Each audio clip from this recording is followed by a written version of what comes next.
I guess when the Prime Minister spends his days telling you that the world is dangerous and divided, he's hoping you won't notice that he's the one holding the scissors. Hey Canada, it's Earl. Mark Carney was back at it yesterday, April 18th, 2026.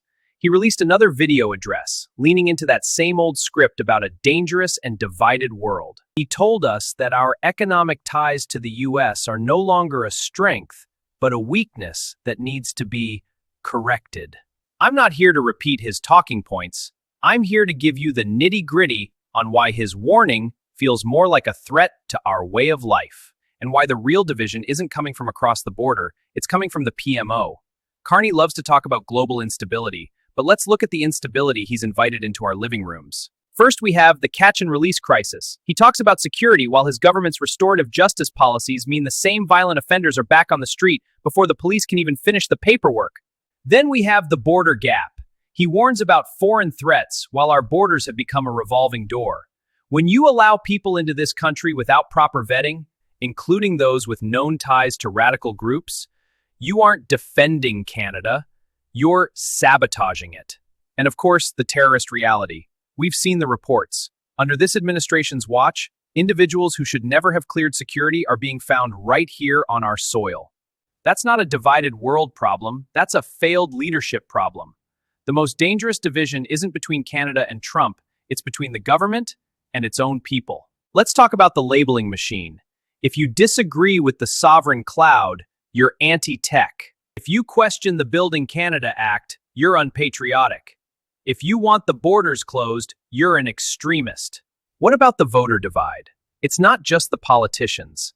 Their own voters have been trained to instantly call you names: racist, misogynist, fringe, the second you point out the corruption in the Meridian Group or the Maple Files. So, what is the strategy? This is straight out of the dark side playbook. If you can make half the country hate the other half, they'll be too busy fighting each other to notice the $1 trillion investment summit, where the bankers are dividing up the country like a Thanksgiving turkey. Carney says we need to be united behind his plan. But true unity doesn't come from a government mandate. This shouldn't be about liberal versus conservative or left versus right. This should be about Canadians of every color and creed standing up and saying, we're done with the corruption. We need the RCMP and the courts to stop being political tools and start being the shield of the people.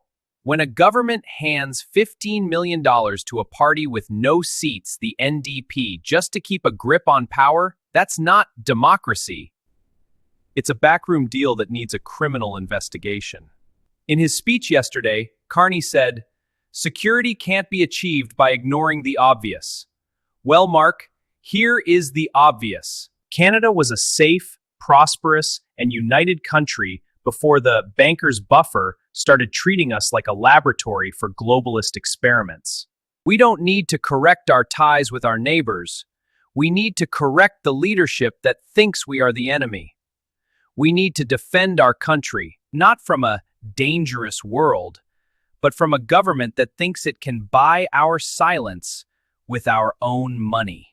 The only thing dangerous about Canada right now is the people who think they own it. Thanks for watching. Stay awake.